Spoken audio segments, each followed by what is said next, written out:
মা-বাবাকে দেখাশোনা করা আমাদের প্রতিটি সন্তানেরই কর্তব্য।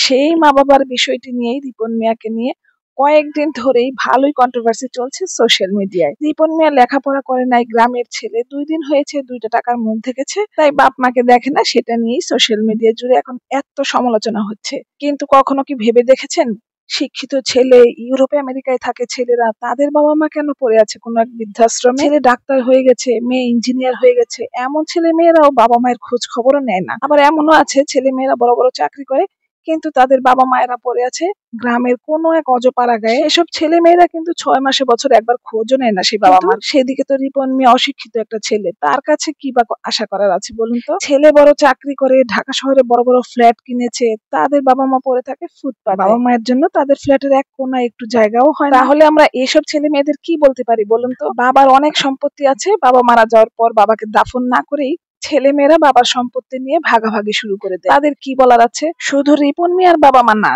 আপনার আশেপাশে কাছে দূরে এদেশের বিভিন্ন অঞ্চলের প্রায় অনেক ঘরে ঘরেই এমন অনেক বাবা মা আছে যাদের ছেলে মেয়েরা উচ্চশিক্ষায় শিক্ষিত হয়ে তারা নিজেদের মতো বিলাসবহুল জীবনযাপন করছে ঠিকই, কিন্তু বাবা মায়ের খোঁজ খবরটাও নিচ্ছে না। এমনও অনেক বাবা মা আছে যারা তাদের সর্বস্ব শেষ করে দিয়ে ছেলেকে বিদেশে পাঠিয়েছে পড়াশোনা করাতে কিংবা তার উন্নত জীবনযাপন নিশ্চিত করার জন্য। সেসব বাবা মায়েরা অভাব অনটন নিয়ে দিন পার করছে, কিন্তু ছেলে বিদেশে গিয়ে বাবা মায়ের খোঁজ খবরটা পর্যন্ত নেয় না। এসব ছেলে মেয়েকে আপনারা কি বলবেন? আসলে বর্তমান যুগে শিক্ষিত ছেলে মেয়েরাই কিন্তু এসব বেশি করছে, যেটা কোনোভাবেই মেনে নেওয়া যায় না। আর একটা কথা তো না বললেই না, আসলে বড় লোকের সম্মান টাকা দিয়ে রাখা হয়, আর গরিবের তো বেশি টাকা নাই, সেই কারণে গরিবের ঘটনাগুলো রটে যায় তাড়াতাড়ি, আর বড় লোকেরটা চাপা পড়ে থাকে টাকার পাহাড়ের নিচে। আমার সাথে কে কে একমত আছেন বলুন তো? যাই হোক, আরেকটা কথা বলি, যে সাংবাদিক রিপন মিয়ার বাড়িতে গিয়ে এই ইন্টারভিউটা নিয়েছে, তার বাড়িতে একটু খোঁজ নেওয়ার দরকার, তার বাবা মা কি অবস্থায় আছে। এক রিপন মিয়াকে পেয়েছে, সাংবাদিকদের যা ইচ্ছা যা মন চাইতেছে তাই করতেছে। দেশের অলিগলি ঘুরে দেখেন, এরকম রিপন মিয়ার চাইতে হাজারো জঘন্য রিপন মিয়া কিন্তু আছে। রিপন মিয়া মা বাবাকে ভাত দেয় না,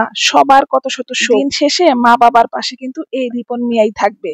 না থাকবে মিডিয়া, না থাকবে সুশীল সমাজ। সুশীল সমাজের কত পার্সেন্ট মানুষ মা বাবার সাথে মিলেমিশে আছে বলুন? আমার তো মনে হয় সম্পূর্ণ দায়িত্ব পালন করে হাতে গোনা কয়েক পার্সেন্ট আছে। নিজেরই দেখা কত শত মানুষ মা বাবার খোঁজ রাখে না। একটু চোখ ঘুরিয়ে দেখুন তো, আপনার সমাজের আশেপাশে কতজন আছে মা বাবার সম্পূর্ণ দায়িত্ব পালন করছে। মা বাবাকে দেখাশোনা করা তো আমাদের প্রতিটি সন্তানের দায়িত্ব এবং কর্তব্য, কিন্তু সেই দায়িত্ব কর্তব্য আমরা জেনে শুনেও কিন্তু পালন করছি না। আর রিপন মিয়াকে নিয়ে যেভাবে প্রচারণা চালানো হচ্ছে, মনে হয় রিপন মিয়ার আগে এমন অপরাধ কেউ আর কখনো কোনো দিনই করে নাই। ফেসবুকে ঢুকলেই দেখা যাচ্ছে রিপন মিয়াকে নিয়ে নানানজন নানা ভাবে ট্রল। যাই হোক, একটা কথাই বলতে চাই, আসলে আমরা নিজেরাই দায়িত্বে ঠিক নাই, আবার আমরা আছি রিপন মিয়াকে নিয়ে, এটাই বাস্তব। I love you. সরি, একটু মজা করে ফেললাম। যাই হোক, এখন আমি আমার ভিডিওতে চলে আসি। রান্না করেছিলাম সিম আলু দিয়ে রুই মাছের ঝোল, রান্নাটা কিন্তু অনেক মজা হয়েছিল। ভিডিওটা কয়েকদিন আগের করা, তো আজকে ভয়েস দিচ্ছি এই টপিকটা নিয়ে। তো যাই হোক, আজকের ভিডিওটা কেমন হয়েছে অবশ্যই কমেন্ট করে জানাবেন।